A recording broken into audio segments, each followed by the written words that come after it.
you were in cut season, we'd be smoking a cigar. Bro, 100%. Well, that also is about to be possible here real soon. All right, we're in the cigar room. Welcome to the CoryG show. I got my friend Coach Mike Deegan, the leader of Denison baseball. What's up, G? And consultant with the Blue Jays in the offseason. So, Mike, we're coming right out the gate, bro, because you're one of the dudes that talk a lot about leadership. And I think that our community can really benefit from this. I want to know 3 kind of qualities or things you pick up on, even if it's a freshman. He ain't a captain yet. He's coming in the team, or it could be business, whatever. What are maybe 3 things that give you some indicators that is a potential leader? They're already showing leadership. Maybe this is just how they are. Like, is there some things that kind of, lean to that? Yeah. I tell you, because when you said, my first thought was like leaders in business or whatever, and then players. So I may blur them a little bit because I think sometimes an 18-year-old may be different. But I think when I see a leader, and I would imagine this would fall to any kind of even an athlete. But to me, it starts with awareness. Yeah. A high level of self-awareness. Not, and that self-awareness I think gives them confidence in a lot of different ways. But they're aware of what they do well, what they need to work on. That. And then I think that awareness then, if you have it in yourself, then it leads to awareness in others. Because then you can see the gaps in what other people may need. But if you don't first possess, I think that's where some people get it twisted. They start trying to think about what you need when they really haven't mastered what they need. So I would say awareness jumps off to me. Because they're really leading themselves first, right? No doubt. And I think that's where people get messed up is that, you got to make sure your kitchen's clean before you start. Yeah, facts. But, and I think that's when, because there are some personalities that they look like they're leading because they're loud. Maybe they have some charisma. Maybe they have some presence. But I think when they walk away, everyone's like, hey, that person's not doing things right either, right? Or they're not clean off the field, or they're sloppy physically as a leader, right? Like if you're not buttoned up yourself, then I think you're in a little bit of trouble. The second thing I think Do you think they got to be loud to be a leader, Mike? No. See, I don't think so neither. No, that's probably, and I don't know if that's in the last like maybe 5 to 10 years, but I used to think being a leader was being super charismatic, super out in front, great speaker. Yeah. And it just falls flat to me. You can have a component of that, right? And you can. Some people can't, but I think that's what we romanticize when you look at the movies, like Patton and the inches speech. And you think that does it, but it's always Ray Lewis. It's always Ray Lewis, right? But there's a lot of quiet assassins out there that are doing some cool things. So that's why I think that awareness, that is the authenticity piece that you talk about quite a bit. But it's just being very true to yourself. I think those are the leaders that last. The other stuff that I think is a little bit wishy-washy. Seriousness, you and I talk about this in various capacities over the years, but I think that would be the second thing. Is there's a seriousness to what they do. Awareness, seriousness. And by that, that's one of my, I've heard Vanderbilt's baseball coach call it like comedic timing. Sometimes like they know there's like a time and a place to joke. Yeah. Right? Yeah, I struggle with that, man. You have some fun here and there, but like there becomes this moment though where it's now where we're in the craft, we're working, and I think you'll see that in good leaders. They know when. They know when that time is. I don't know if that's internal or what. They have the instinct to know, like, now we're getting good. Well, and I wonder, Mike, if that though keeps guys on edge in a bad way sometimes. Because I really think about myself, like, I don't know if people know when to joke with me. Yeah. And I feel, you know what I mean? And I feel bad about that sometimes because I don't know that I do mean that seriousness all the time. But I think that's. Yeah, I'd give yourself a little grace, because I mean I've seen you in different environments. I think you're a fun person and you care about people. So I think people know that, but this is a business, man. Yeah. Facts. And you've always said it, like, you don't get a W-2. Yeah. It's a different kind of work. So you're serious about your family. You're serious about your fitness. You're serious about your fucking business. winning. About winning, right? No doubt about winning. So. And I feel the same way about myself and the other leaders that I see, is that they care deeply, and that means it keeps them up at night thinking about different things. And a player, like, they care a lot about their craft. Yes. So I would say that's serious. I just admire that maybe. or maybe even to be judgmental. I notice it when it's not real. That's interesting because I would agree with that. Like I feel like you can pick up on that relatively. Like I think both of those things you can pick up. The lack of awareness and the seriousness are these are great. These are great, by the way, Coach. This is why I had you in today. I love this because these are things I think that I inherently pick up on relatively fast. And you know what's tough for me is I don't think it's when I said it was judgmental, it is, but I almost know when someone doesn't have that. They don't have it. Yeah. You know what I mean? So it's okay. Like I'm not serious about. But can it be learned, or is it just like a depth of a certain? I sometimes I question if they have the love because in order to do what you've built, to do what we built at Denison. It's like, an unconditional love, bro. It's like how you love. It's like literally how you love your family almost. It's right, and I see it with my own kids to a fault. Like I can tell, like because it the Nick Saban line. It just takes what it takes. Yeah. Like if they're not putting. If the inputs aren't, they're not going to equal the outputs. You know what I mean? Like if you're not putting this in, and you understand that so well that it's like, and you can see it, and I don't think it's bad. I just think you have to get off it and find something where you can, where you find that love. Man, I heard this the other day where it was like, try a bunch of stuff till something feels easy. Yes. Not easy as a standpoint of like you don't have to work for it, but it feels smooth. Like wait, like I'm doing a lot more of this without trying to like muster up a bunch of this effort because I just enjoy it so much. And that's like an indicator. You find yourself reading, you find yourself. Like I'm studying about the craft. Yes. I want to learn more. Here's what I would say. Like when I, was first on, like a major leadership journey and coaching journey, I have to watch myself in social settings because I was going to talk about all these things I guess people glossing over. And we all know someone like that, right? Sure. Even now, especially when they're younger, like a decade younger than us. Sometimes like they speed up, they talk. I'll give you a personal example. I won't go too deep, but I've known your oldest son, AG, for a long time. And, he's been in different things and I could tell he liked it and had success. Yeah. But when I saw him talking about his business, awesome. I was like, oh my gosh, like he's running out to give me, different examples. He's telling me all about it. He's showing me the code. A little bit like too much. Has a different, different level of energy. But by too Agreed. much, I meant like that's how I would do because. But you can't stop talking about it. Like you're so excited. So I'm like, I don't know what exactly he's doing, but he's on a path. It's gonna work. Yeah, Something's gonna work. Right? And I saw the seriousness that day. I saw how much he cares. I bought some things from him. It was a little bit awkward as far as like I needed something shipped early. He brought it to my house. Like that's what. If you're not serious about it, you don't bring it to my house. No. You're like, Christmas is coming up. He'll have to get it afterwards. But he's serious about it. I was late getting him the order. Yeah. He makes it happen. Like that's. Anyways, but that's good. I appreciate you saying that because those are the same things I'm seeing, right? And like I'm so proud of that because and even my daughter just set up 2 business meetings with me in the last like week and a half, like to she start set them up, right? Like she set them, Mike. Yeah. So that's like when I'm seeing those things, I'm like, man, they really are watching, Mike. That's right. You know what I mean? And AG wasn't always like that. No, exactly. Yeah. Well, he was trying to find his way. That's what I mean. I'm not being critical, but it's just what it is. You can just see whenever, like, are they really serious about it or are they not? Yeah.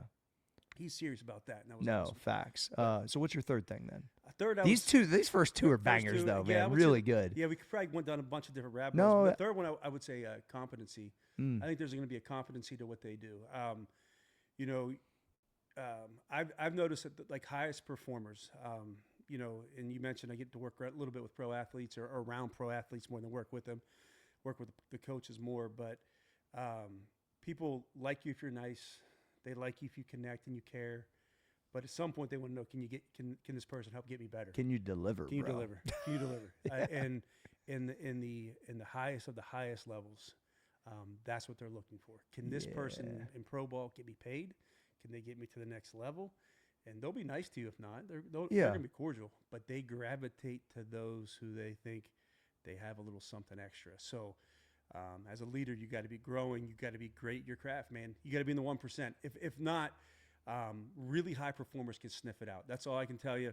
You can fake it for a sec, but they're gonna snag it eventually. And I'm just referring to like pro athletes now, but I think it happens in any area of high performance. Yeah. Pro athletes are very in tune to their environments. They know when something's off. I don't know how to say it. They can sense when something's off.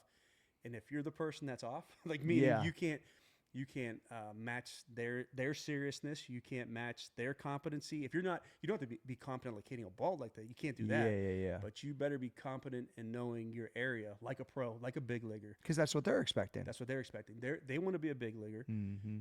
You better be a big leaguer in your craft. So this is where I struggle sometimes. I'm almost feeling like if there's that line, Mike, between how people will, receive it, whether it's arrogance, confidence.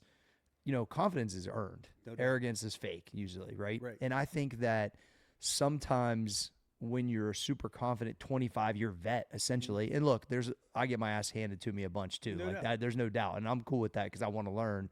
But then sometimes when I push the expectation up with other professionals, you can kind of see it in their eyes real quick, bro.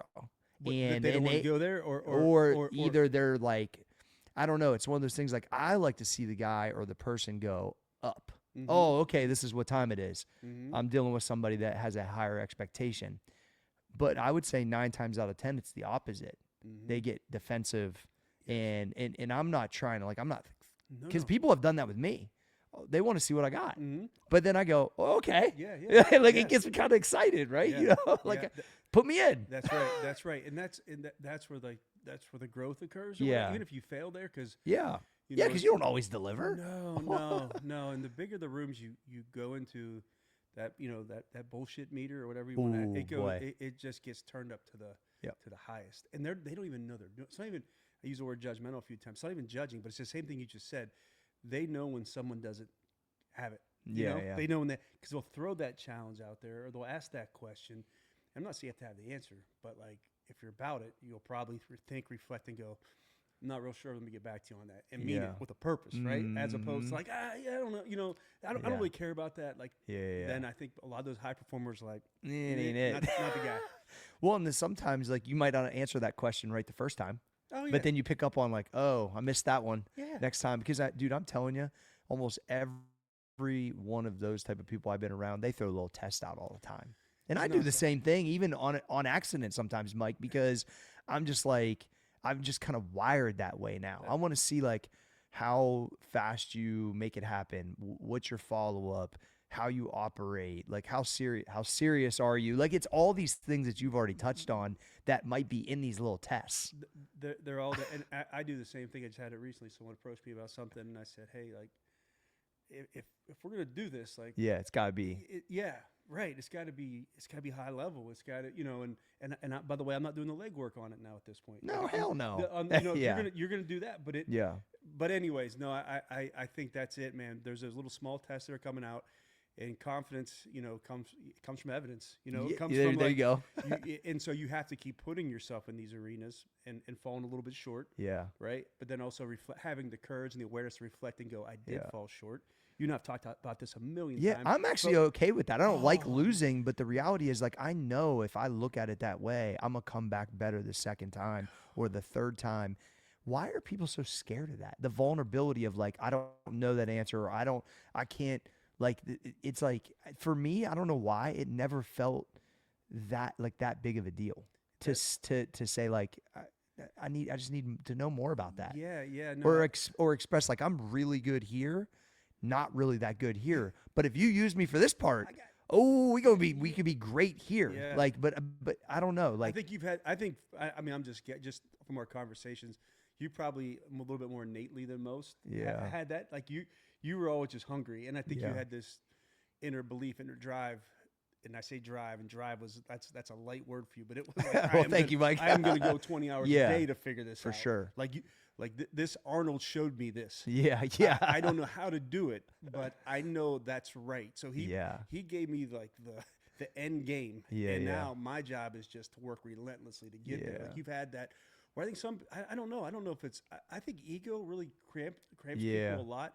I hear a lot of people say how competitive they are, and I think that's a pretty light word, man. Everyone, I just say from coaching. I've never expressed myself as competitive. I've never. Although I've never said that. No, it's not because. But I definitely am. You definitely are. You want to be one of one or whatever. But people say that. But think about how easy to say is. Oh, I hate to lose. Do you? I don't. I do, but it's a data point for me. On most things, it's just a data point. It's okay. we got like, man, like that. Almost thank you. Like we've taken some tough losses. I mean, we had to get beat twice a few years ago that we were going to move on, the highest we've ever been. And a team called Salisbury, who was the previous national champion. They ended up going on to be national run-up that year, but they gave us a master's class in how to win a tournament at a high level.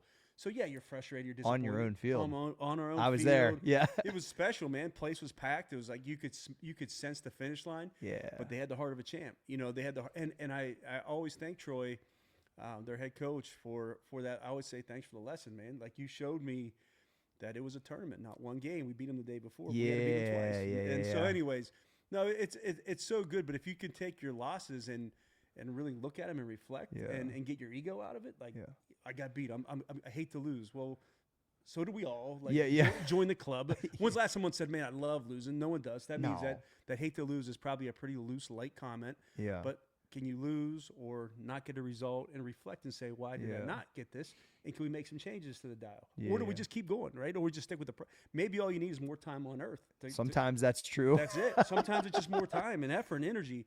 Sometimes you got to adapt and adjust. But I have found that people, because of ego, because of status seeking, they're afraid to reflect and go. The ego thing is really interesting because I think actual confidence, ego, arrogance, there's this weird kind of vortex, Mike, which you can dip in and out of all of them at times, right?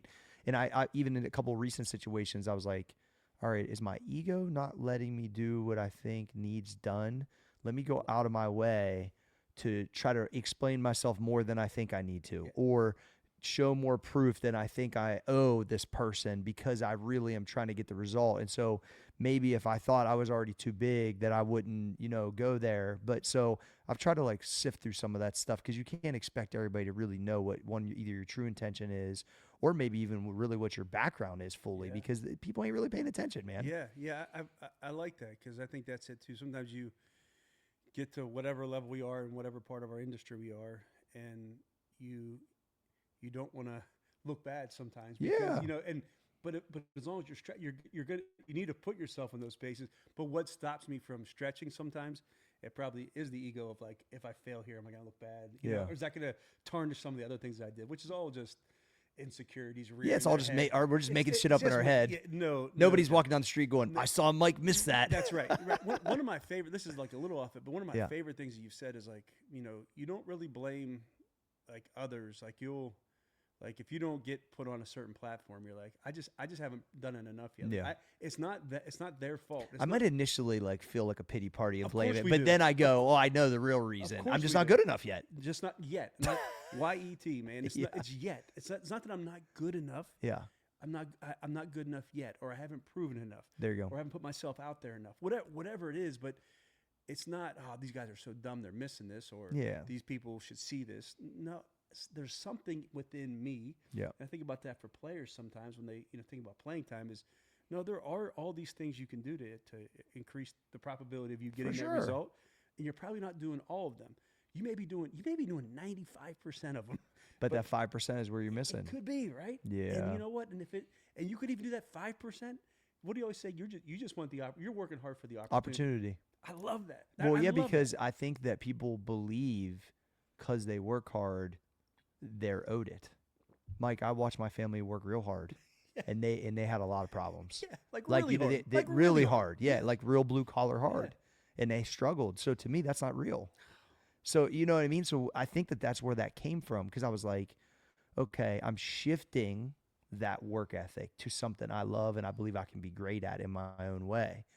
That hopefully with that consistency will allow me the opportunity that when I am in that room, I get a chance to say, I'm supposed to be here or whatever situation is. And a lot of times that has worked and still it has, because I had to reflect, it just ain't time yet or whatever it is, or ain't meant for me. But I think like when people can lock on to that, all of that, because the opposite of that is if you don't put any of that, you never have a shot at it. See, and that's what I think, like when you can run those two, then you go, well, shit, if I really want this, I'm going to work. That's two things come off that. One, when you said about, I never thought about it until right now. How arrogant is it to say I've worked hard? Because there's so many people that work harder, bro. It's just what it is. And they don't have to keep it close to the same result of life. And we can go in third world countries. Yes, that's what I'm saying. You know what I mean? Like yeah, I never thought. Yeah, I won't go down that path. But like that. But Really that's hit, the way I process it. That really hit me. Is like that is a smack in the face. Well, bro, you grew up seeing it too. Yeah, real hard workers. Yeah, like that's what I'm real saying. hard workers that. Yeah. So yeah. you're saying that's a relative statement. That's like so if somebody says, "Why work hard?" Okay, well, Or I've sacrificed. yeah, Tell me but about everybody your has. sacrifice. Yeah, that's what I'm saying. And so maybe that is.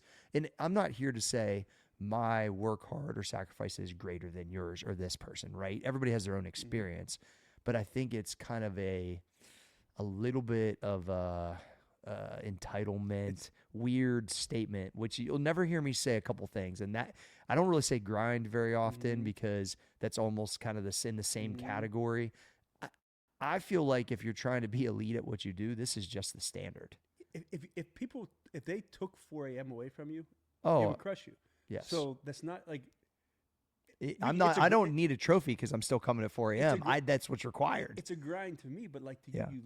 you've learned to love that. Like if Oh my gosh. like I said, like It's why I'm here, Mike. that's what I'm saying. Like it's not a grind to you. No, Like, so it doesn't feel like that it's at not- all. I it's mean, I was a little tired when I woke up today, but wait. I'm just saying on the flip side. If we Yeah, say, Cory, you could no. never, Cory Gregory, you could never come in at train at 4 o'clock again. I'd be in I trouble. think a little piece of you would die. Oh, maybe a bit more a than big little. piece. Yeah. Well, because even if it was made up at first, I felt like I was separating myself immediately. I remember during COVID, you would tell me like I feel like it's kind of flattened out, so I'm not able to do some of the Yeah, it things. just feels weird. Yeah, like yeah. And like, because a couple times I was like, well, I'll sleep in a little late or whatever.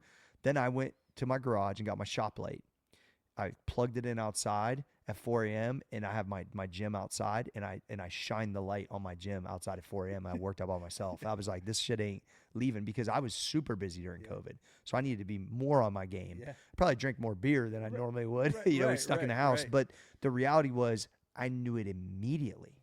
Yep. I was like, oh, because I know it's a separator, dude. Oh. But also I have grace because it's also like for other people, it's my job. I love you say that. Yeah. It's just the truth. Yeah. Like, so, I mean, if you only knew you could get better at baseball at 4 a.m., you would have to decide. You see, and that's honestly with the business and the size of business I was running when I made that decision and with my kids growing up, that was the answer. Yep. And then it hasn't not been the answer since, you know what I mean? So So I've stared at that in the face. Yeah, I love that the arrogance or whatever about work ethic. And the second thing I was going to say is, I think we also forget. I don't know. Sometimes I miss 2013 when we first started here at Denison when we were building from the bottom. Yeah, you know, I feel that. And so sometimes we like people envision this beautiful thing at the end, like when they see the business or they see the championship. But you talk to a lot of people that have built things, like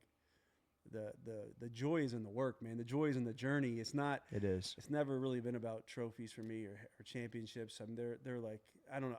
If you ever see us win, I usually just sit in the dugout and just hang. Because I like watching. You're always deferring, Mike. But I just love watching. But it's where I get enjoyment though. I get enjoyment watching other people like have it, and I get enjoyment reflecting on the journey of like what led to this moment. But I think sometimes we wish that I worked so hard and like it was, and I'm not gonna. No, that's actually like was a lot of fun of this. Getting up at 4 a.m. You've made unbelievable friendships here. Yes. Mentors on both sides. Like you're learning, you're growing. Like it's not. I don't know. It's not the meat where we pull. Like that's cool. That's But anyways, it's all the part up to it. And I so, wish that even as a younger business person, I understood that more, right? And like even recently go, oh man, we're dealing with some tough stuff in business. We're making all these changes and realize like that band together, brotherhood locker room is really what you remember, not because you actually hit the number. But that's so hard to remind yourself. And I've been doing this forever, I feel like, bro. And it's still hard to, because I think that, especially just growing up the way I did, that there was at a certain point, there's a pixie dust where there's no problems. Everything's kind of different. Like I would just think because I didn't know. Yeah. And so you get to a certain part of the mountain and you're like, shit, it doesn't matter really like this or this. All of these things, they're just elevated and they actually are more difficult. There's a level of comfort and ease that comes with success No question. Hey, I've had no money and I've had money. I'll Take take having money fucking all day long. People who say that money doesn't matter. Get the fuck out of here. Yeah, and they're the ones that have money. Yeah, you know. I'll always say that it's easy to say, "Hey, I don't want the Ferrari," because you had the Ferrari. Yeah, that's right. That's different, That's bro. right. Yeah. I'm not gonna be that Talk dude. to me when you're worried about making your car note. That's what I'm saying. That's a different. Yeah, right, bro. But it's still not doesn't solve all the problems. No, there's just a different set of them, and it's all, those resiliency moments of that 4 a.m. That's what, like, kind of, as those problems get bigger, which is also your whole life gets bigger potentially. It's like you can handle them different. But just that like, I get to this next spot, which is the bottom of the next mountain. It's the bottom of the next mountain. They It's still at the top. Yeah, that's what I'm saying. Just the curve just keeps shifting. I mean, shout out to Coach Mike Tomlin, Coach Mike T. Man. I used to, just resigned. He's so good, man. So good. His like whole demeanor. His whole demeanor. But I when they struggle, I remember him saying, "I love this job, but I love all of it.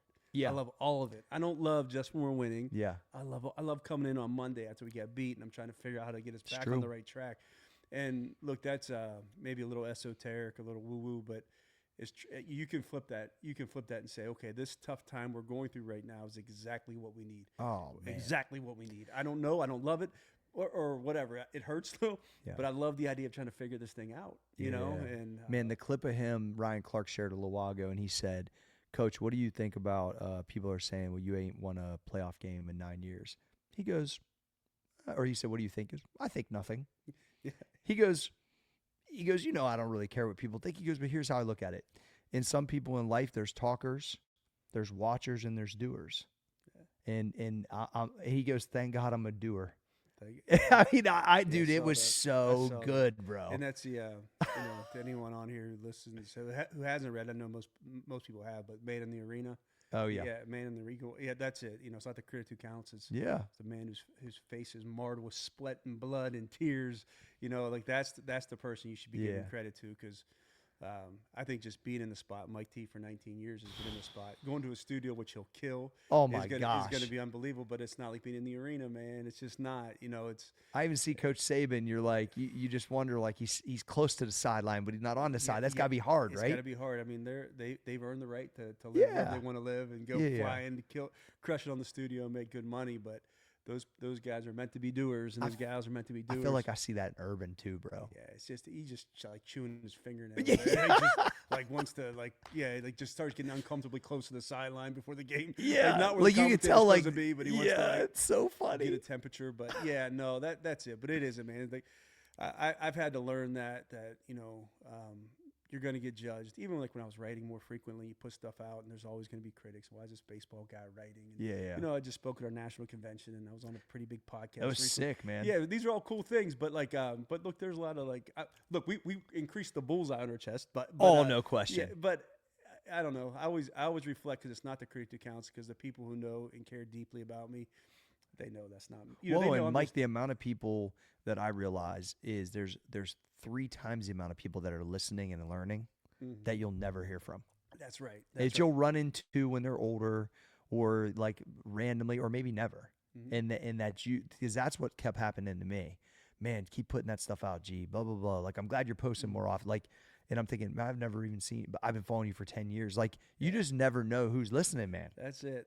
And you just that's right. And even some of those people that are quote unquote haters are actually listening too. Oh, they're definitely listening. And they wish they wish they would have done some things as well. But no, it's I got a couple questions for you, Mike. All right. So after that, we're shifted just a little bit. I like asking like kind of one-liners and just kind of see what comes to mind. So how do people know they can count on you? What comes to mind when I say that? I show up. I think that's what I'd say. I show up. Yeah. I don't know how deep you want me to go, but I'm gonna be there. Consistency is the superpower. Sure. I'm pretty steady in demeanor. I'm pretty steady. You are steady in demeanor. I would agree with that. So I think that's how you can count on me. Like just that. Yeah. I'll be there. How do you view improving on your craft? Just being a continual learner.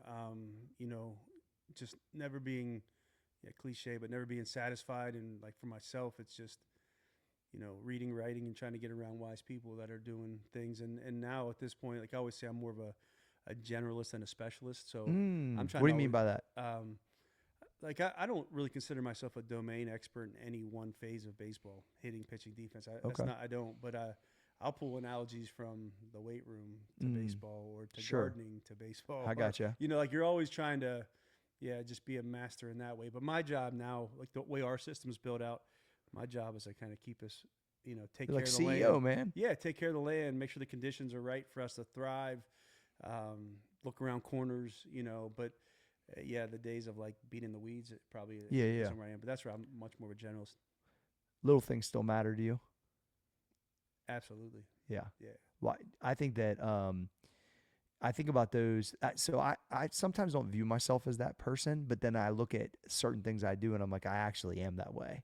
But I think like when I come back, because there's a lot of things that I don't spend a lot of time on, because even though they might be like, they don't feel like they pull a lot of value. Like they're like, oh, if I really care about that, it's pull me off the path. But I have like, so I think it's like where my attention is on those little things.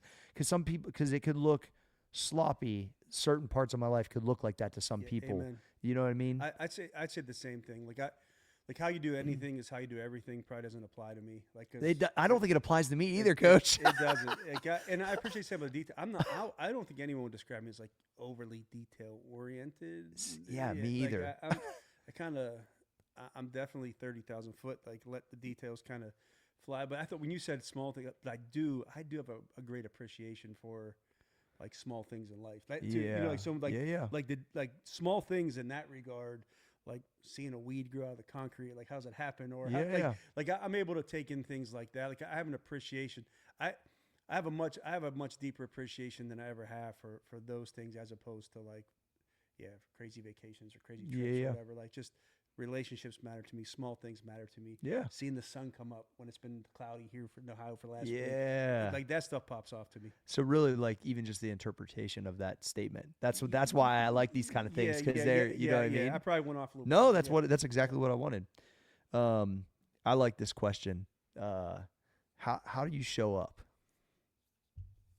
I always try to spot the good first in everything. That's kind of my motto. I want to arrive and try to arrive with a smile on my face, and even like in consulting work, I always want to find good first. There's so much good out there. Facts. And it's whether those are high performers or whatever, just someone I'm meeting on the street. You want to just see the good, try to learn, try to get really curious.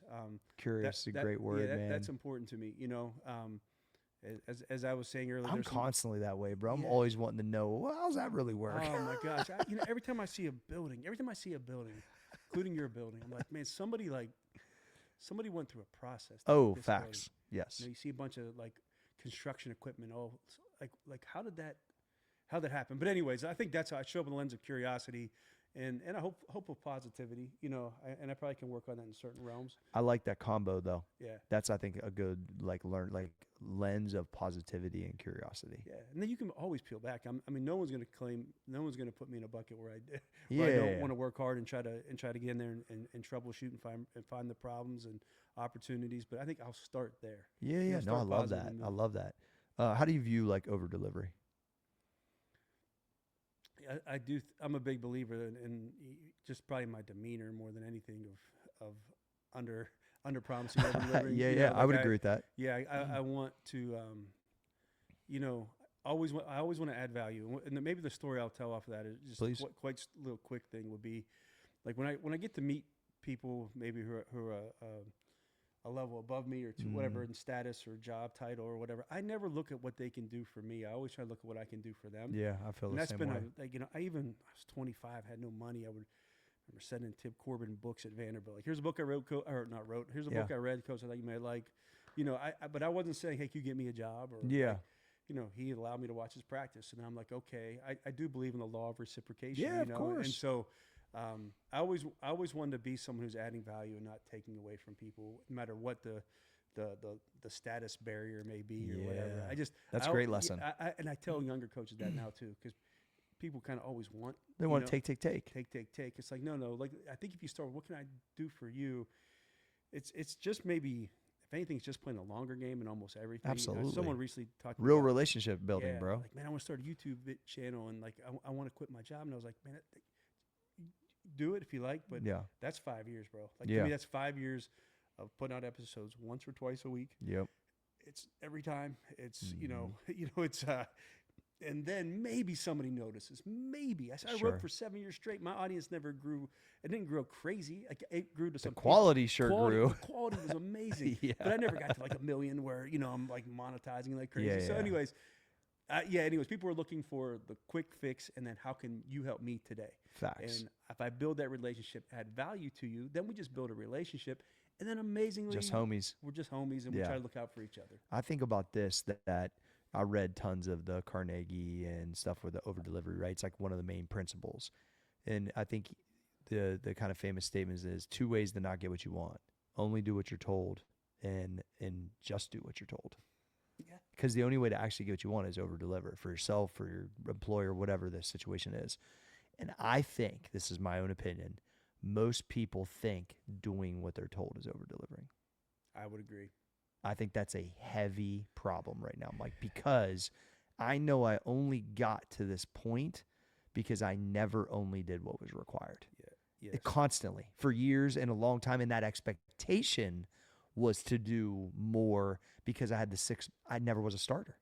I think it was 6-man mentality. I think it's 6-man mentality, not having money growing up, not having a dad really around. Like, it's all of these things that made that guy. And so then I would work twice as hard as these guys and score 4 points in basketball and not start. You know what I mean? Mhm. So it's the best thing that ever happened to me because then this whole mentality's been that way. And so then when I read that for the first time and How to Raise Your Own Salary, I was like, it's exactly why I'm where I'm at. And I know how to continue to get to the next spot. Yeah. One of the when I first became a head coach, we had a younger assistant. He was trying to find his way, and I started making him like a to-do list. And then at some point, like, I didn't get him the to-do list, and he looked and I said, "Hey man, like, I'm realizing it's taking me more time to make a to-do list for you." And you know what I mean? Like, Yeah, facts. So to your point, like, Yeah. like, no, you at this point you should know your Scan it and you know what you crush these things, whatever Yeah. that is, and then actually, coach, here's a couple of other things that I got done. So I noticed that I noticed that you were having trouble building out the PowerPoint. Could I do the PowerPoint for you? Or whatever, like that's when you start going. That's how you get really valuable. I mean, there's some cool stuff out there right now with Arizona State's head football coach. His name escapes me right now, but and then Dan Lanning. Like, when they first got started, it was, no man, like, we're trying to be the best person at filling up coffee. You're trying to Got it. when other people when people roll their eyes about making copies, you're like, no, I got the copies are out. They're on everybody's desk. I love it. Yeah. Anyways, but that's over delivering, right? So I think, like, that's what I've been kind of passionate about lately, is teaching the people that are wanting to get better this exact thing. That don't rest on, I did my job. That's what you're being paid for. Yeah. Like, if you want to progress, you have to be invaluable. Yep. You want to be on the team that's undeniable. If there's a life raft, if you're on a boat and there's 15 people on there and the life raft can only take 6, are you getting on? You want to be one of the 6. Yeah, because if not, right? Like, it's, no, but that's a little extreme. But you want to fight to where they go, you're irreplaceable, because For sure. Yeah, you're just doing so much, and that's not just doing the bare minimum. How do you think you as a leader set expectations? Is it verbal? Is it physical? Actions? Is it all of it? Everything. I as a leader, I think especially if a small company or a small college, like, you're your own PR firm as well. So I think when you think about leadership, the leadership tool, I'd say 3 things are on my mind lately. It's like vision, so the ability to, see things first in your mind, and then you bring it to life later. But in order to do that, you gotta, it's hard to do anything great by yourself. Facts. So you bring people along, and how do you do that? That's through communication. So communication, when I was at Marietta, I knew I was an assistant coach. I still talk fast, not a whole lot of confidence. And so I had a speech professor when I was there. I had 1 year, but she was still on campus. And I told her, I said, hey, I want to work on this. And I said, is there any books? She said, there's books. She's like, but why don't you just meet with me twice a week and we'll do it. Okay. So I'm a grown man taking, like, speech class. I've read a speech, and she, give a speech. I didn't realize you did that. Yeah. That's so cool. anyways, but I knew that, like, to lead, you're going to need, and to be able to talk, and then write, and then actions, modeling. Modeling is probably the biggest thing with your expectations. But yeah, no, I think as a leader, you're constantly working on how you want to communicate your message. This year, we're in a fight. Like we're in a fight. There's no, it's out there. We lost over 300 innings. We, lost the National Player of the Year. Like it's a different year for us, and we have some other issues. Our roster is a little bit bigger than we would like. There's a lot, so there's all these things. But I'm already thinking about how to beat the drum consistently, and how we're going to keep pulling the rope for the full season through the inevitable ups and downs that we'll face this year. But yeah, that's what I mean. There's a lot of different areas I went there, but I think how you communicate as a leader is everything. And that doesn't mean you have to be a master speaker. It doesn't mean you have to be a master writer, but you have to be thoughtful in how you're communicating that message. How do you view like culture? That seems to be like a buzzword. And I've always felt like I have a culture at the gym that took years to kind of create, which is really a mirror of the way that we just are, right? And I've protected it as you have with the guys I'm sure you bring in. How do you, because like that's like such a buzzword. It is. And people want what you got, I believe, and I think they want what I got. Sometimes I have a hard time articulating how it got there or what it is to some degree. Right. No, to me, like, it's hard to put my finger on it. And I won't crush it, but I'll say what you said there is like, I sometimes say it's like the invisible hand that's guiding us. I like that. I love that. It's just there, because it's not, culture's working for you 24/7. Facts. And because it's the way you operate outside of the gym too, right? Or because if a gym analogy would be you can lift in here really good for an hour, but if you go eat poorly and don't sleep and don't take care of your body, so the culture you can't monitor all that all the time, but your culture can in some ways. I think it starts with the word you just used a bit ago. It's expectations or standards. Then I think you line people behind a set of values. I think hopefully there's some values that are going to lead the way. And then it's just, relentlessly watching over that thing. And, I mentioned my role is like a gardener now. That's kind of what I'm doing. I'm watching that quite a bit. But there's not a whole lot that gets me shook up at this point. Wins, losses. I would say two things get me shook up: lack of preparation, if we're not prepared, and then I feel like this is off, whatever. But I would say, if I feel like our guys aren't treating each other good, I'll be the person that people don't like. Yeah. I like that. I'll handle that. But if our older guys aren't taking care of our younger guys, if there's like a bullying mentality, like that's the only things. But I think I'm trying to describe culture. So there's an invisible hand, but it's guided by expectations. It's guided by values, and it's guided by authenticity people right, people Mike? caring deeply about it. Because one person can't lead that charge.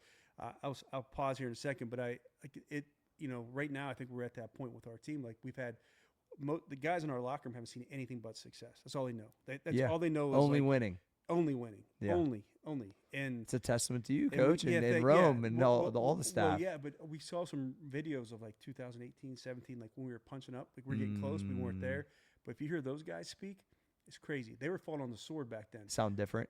Well, they were falling on the sword. They knew, we weren't going to win a national championship or be at a World Series. Yeah. But they were doing the things that were going to allow other people to do it. Got it. And now that's what our team now has because of those people. Got it. So we have something that we say standing on the shoulders of those before us in our locker room. Like everything we're able to do now is because of those people in the past. Yeah. Like, that's facts. it. Like we get. I don't cut grass. Like there's so many things. We've lost some of the blue collar, bit of which is natural, by the way, and good. But it's only good if you're taking that extra time, energy, and putting it into like performing at a higher level. So, anyways, but that's culture to me, man. Like I care deeply about it, but I share the alumni piece because I'm gonna tap in on some of those guys because they care deeply. So when they leave our program, they're not leaving. They're just getting a new role. And so now their new role, they don't know this yet for some of them, but I'm calling because I want them to tell this group, they need to, and what this means to them. So I don't know, man. I'm prideful when I tell people like about the program, like about our relationship and being friends and just like what I've seen build, like Dennison, like you've created, and Coach Hatem too, right? Yeah. The football, and obviously swimming because Perini, but it's like, but I'm talking mostly baseball, football. Like there is a, level of respect for the sports program at a liberal arts school that is high and in high regard from the pro level you know, high level, like D1, like it's Mike, you really created something special there, man. I Thank know it's taken a long time. It's not, this ain't an overnight situation. Yeah, it's a fight, man. Yeah. It is. And you know, we try to, you know, I think from a leadership standpoint too, I think this may help someone listening. It's James Clear line of like the power of and. So like James will say he's a 90th percentile writer, but that's really good. But you walk down the street, you'll find someone better. Sure. And he says a 90% marketer, really good once again, but same deal. If you're in New York, there's gonna be a lot of people that are better marketers. But when you combine writing and marketing, like now he's in his own He era. squeezed more juice out of one book than anybody in the history of book selling, bro. 25 million plus. But like when you combine those two, it's amazing. And the same thing with us. So we've taken what's a perceived disadvantage, our high academics, and we say we're going to compete for a national championship. A lot of people say that. I always say there's better baseball. We're 90th percentile baseball program, but they're better. And there's same thing with our academics. We're 90th percentile academic school. There's better. But when we combine those two, we're running in our own lane. Yeah, so I would just think about that for people. I look at you guys like an Ivy League baseball situation, bro. No, we are. I mean, it's, you know, I think, you know, with what you see with our guys going on at higher levels, you know, whether it's underclassmen in the transfer portal or guys after they graduate and have some opportunities, or Nick Falder with the Padres. Yeah, it's the profile of a small mid-major. You know, it's the profile of what you would see at that level. So, yeah, no, it's good. It's taking time. But we fight to keep that identity. I think that's what I'm fighting for now. You know, this year will take a scrappier year. It will take it. You kind of like that, Mike? I do. I talked to our staff was talking yesterday, and I just said, hey, like, we're gonna have to be really good last year. Like a lot of and this is a leadership point too. I mean, we've been more talented than the opposition on most days for the last several years. Put your hand, like, as a coach, you stay out of the way sometimes, and I think you just let it happen. Let it happen, and I think that's hard for some people to do too. So I don't minimize that, but that was it. It was like, hey, just get Seabiscuit to the race, you know? But now get him on the mound. Make sure they're healthy, make sure they're feeling good, and they eat well. But we're going to have to push a little bit this year as a staff, and you know, our guys are going to have to stick together through some ups and downs, but it'll be fun. But we're game for the challenge. Yeah. Around any of these points, Mike, anything else you want to share? Anything you want to ask me? Anything else we can bat back and forth? You think there's value as we kind of wrapping up on this thing? Yeah, just you know, this is, I don't know. You said something earlier I wanted to go back Please. to touch. You know, about like the 4 a.m. doing hard things, and I think for myself, like I don't do the 4 a.m., but I've been my meeting have been much more consistent. You've been way more consistent the last 2 years than I think previous, Mike. Yeah, really. I mean, or maybe longer than that. Yeah, since COVID, really, since like 18. But anyways, you know, feels like 2 years. It's been 5. It's like that, right? But but I think, you know, when I had the situation, my appendix burst, and like it was, you know, whatever. Those things happen, but it was got a little grimy in the hospital. But I do think like doing hard things, and that's where, like when they, you know, they're like, hey, we're going to try to get you to walk, get you up on your feet, and, you know, whatever. I'm like, I'm going to do that in 6 hours now. And I think where I'm trying to go with, it's not about me, but it's more like doing uncomfortable things, because uncomfortable things are going to come in your life. Whether that guaranteed. Whether that is tough business decisions, whether that's health, whether that's loss of loved ones. And the more you can prepare ahead, I want to hear your thoughts. Like the more you can prepare ahead, and the only way you're preparing ahead, in my opinion, is just doing the hard things. Well, it's just like callousing yourself. That's what it comes down to. I think like when that's a norm, I think you're not going to crumble like a cookie. Yeah. You know what I mean? And I feel like when I had, you know, my first business that did really well, there were some really like high stakes. And I noticed as I leaned more into, essentially I'm on top of the game in my industry, I should be at the highest level discipline, not coasting. Like that's when I hit all those covers, was at the top, right? So it would have been easy to be an executive that's still maybe known, doing content, but I was like, no, I need to be at the elite shape at the proper time to pour gasoline on the whole fucking thing. You know what I mean? And I thought that, and it was way more difficult with the traveling to eat right, to make sure I don't miss, like it would have been so easy. But I knew that I would never be upset that I took it the other way, the more extreme way. And I think that then as things were coming at me, I just think I handled them much better. And I would say anytime if I don't know if it's anxiety or not, maybe as sure of myself, it's usually because I'm out of that loop a little bit. And so I just know if I'm back in where that's what's so weird about discipline. I think it gets it's almost like people look at it like disciplinary, like you did something wrong. And that's why I do like what Jocko said about it's like giving you freedom, because the discipline is really what returns all what you want back. People think I'm taking it away from them. Actually, I'm giving you back what you actually want. You just don't realize because you got it flipped up with maybe your relationship with it. My relationship with it's completely different. I know if I put myself in those rails and try to keep it on for a period of time, I get what I want. Disciplinary. You're right. That's what it is. Because as soon as you're disciplined, you get it's a negative. You get a little jolt, and you don't. Yeah. To me, that it's never felt that way to me, because as soon as I engaged in more discipline in my life, I'm more in tune with whatever you believe in, the universe, God. Like my intuition's like elite when I'm disciplined. Things that have happened in my life are crazy. And I know that is not by chance, right? And so it's like when I lean more into discipline and do harder things on a regular basis that then become more normal, then I only get better. And so I never looked at it like somebody was taking away anything from me. If nothing else, I thought it was a gift that I understood it. So, maybe my last question for you is, that would be, I Want Abs is popping off right now. Sure. You're public about posting your current weight and where you're going. Yeah. Does that intimidate you?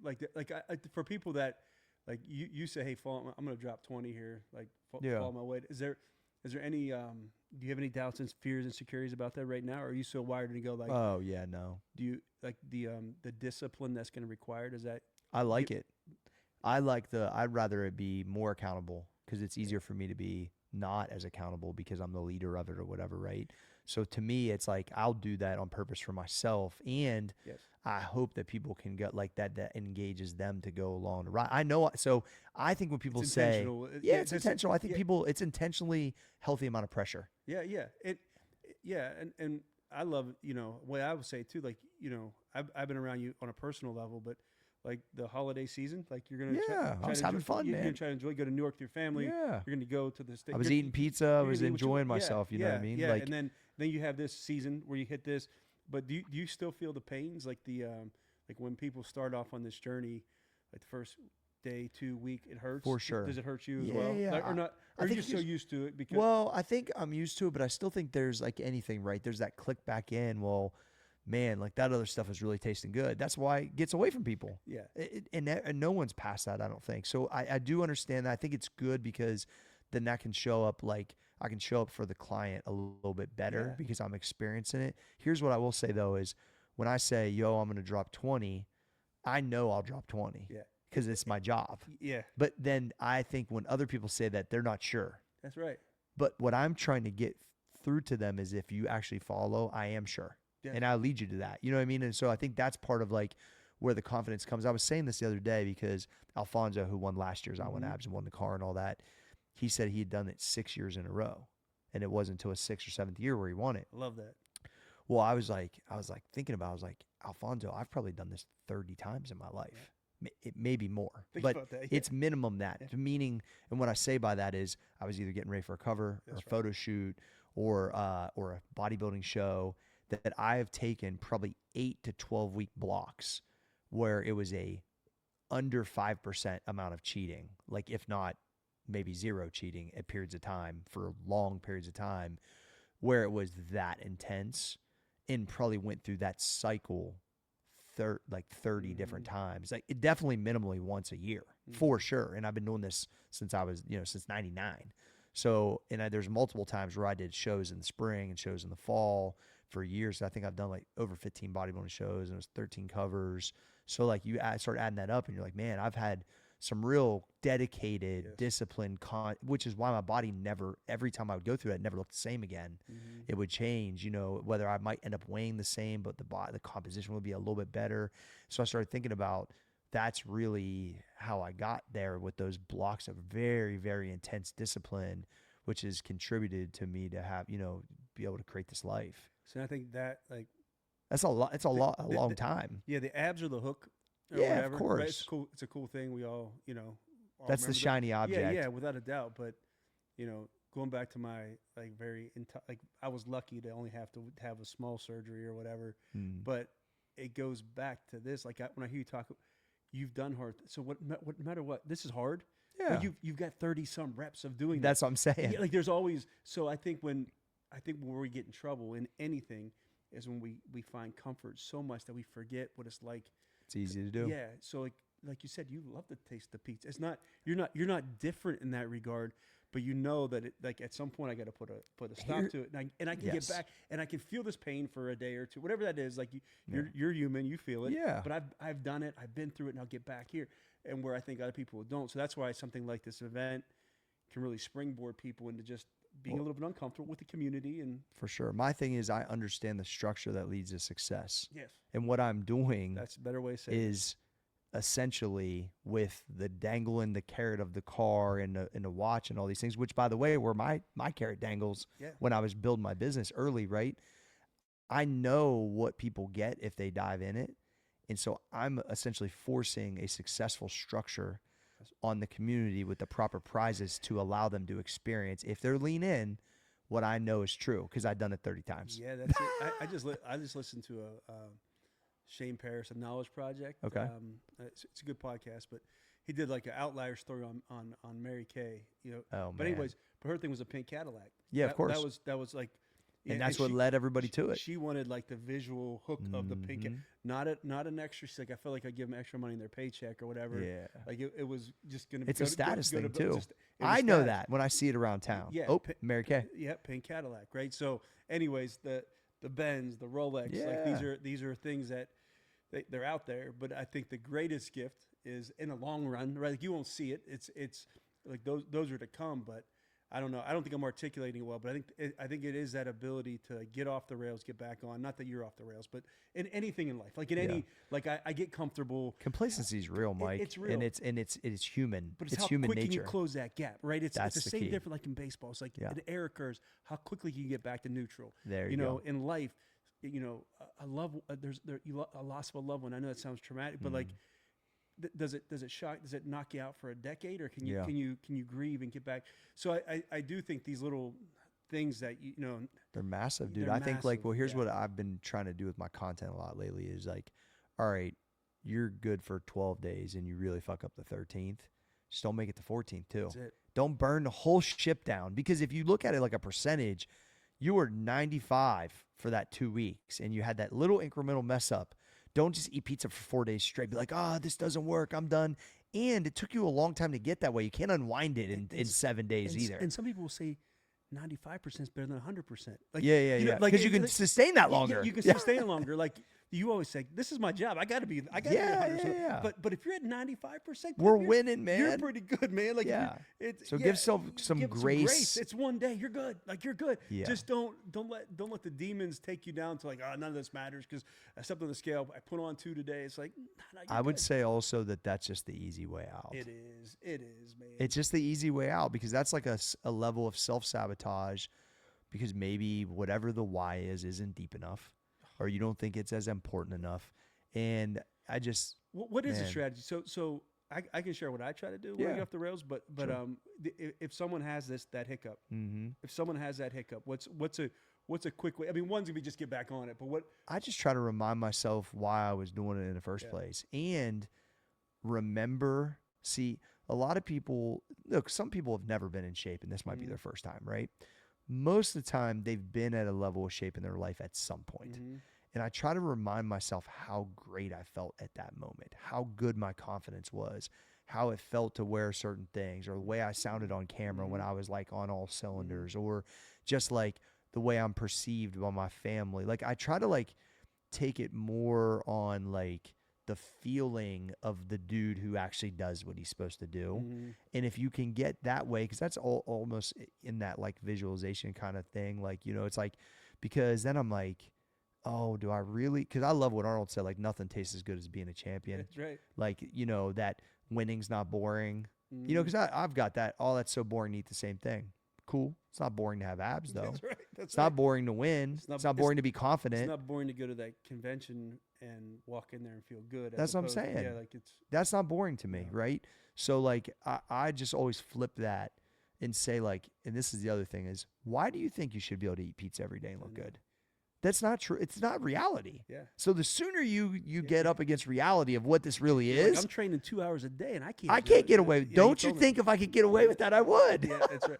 Okay, so I'll end this little wrap. Yeah, wrap it up. One thing. Well, just on this part, but Sure. just so like I know G a little differently than some. What I love is that you celebrate everyone's success. So it's like you don't care. Like I tell people this that have gotten themselves really out of shape.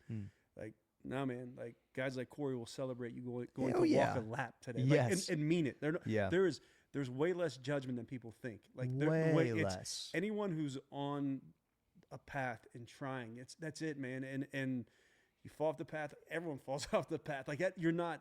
No one's past that, man. No one's past that. It's just, and no matter how far you've fallen off the rails, like if you can do something, the real ones like know it, they see it, and they care. If you're attempting to get better, truly, the people that really understanding and pick up on that, they're never going to be like, oh, well, you shouldn't, like, you're so out of weight, you shouldn't be here or whatever. People don't act like that, I've man. never felt that way in your gym. You know, when I first started coming here, didn't really know how to lift or knew how to lift just from 10 years or 15 years ago. Yeah.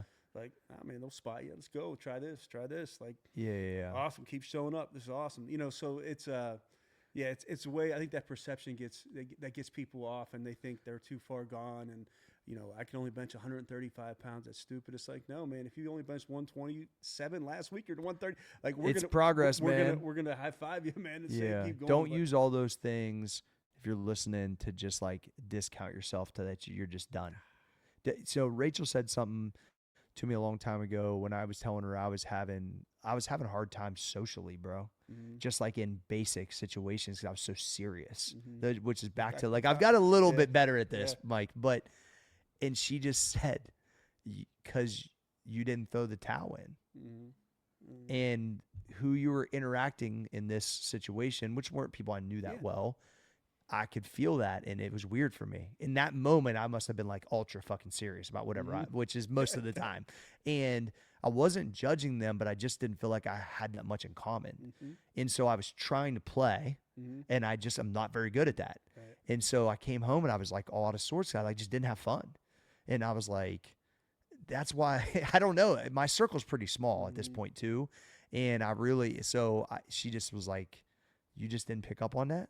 Everybody you was talking to, they've already thrown the towel in, and whatever, you know, and I don't know, it was just kind of a weird thing. Because I wasn't sitting there thinking that. I was just thinking, why do I feel like like I don't fit in here right now? You know what I mean? And I took that more as like, okay, when you are in certain thing, like put myself around the people that I think it's gonna raise it up, bro. But I'm not against helping who wants to come up either. So it's a weird. I've seen you now go pick that towel up for some others and put it on their shoulders. Yeah, walk a lap for sure, man. I've heard you say it to people. Like, well, I lunge. Yeah, you just go ahead and walk. Like I'm not past that either. So it's like, but also I want to be pushed. That's right. So it's like you fight that, right? No doubt. So anyway, Mike, always, thanks for being here today. Appreciate you, man. This was awesome. Unreal. Just go catch it up. Yeah, man. So all right, that's Coach Mike Deegan. Hey, where can they find you at, Mike? What's the? I'm on Twitter. It's Coach Deegan. How do they get on the newsletter? I have, you know what?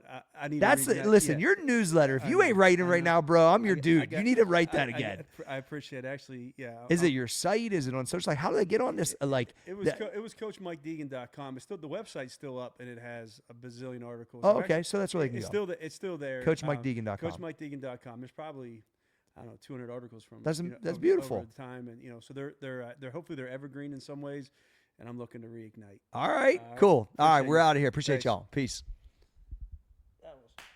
That was fun, man. Yeah, decent out of the hand, huh? Yeah, that was good. Was that on air, Dap?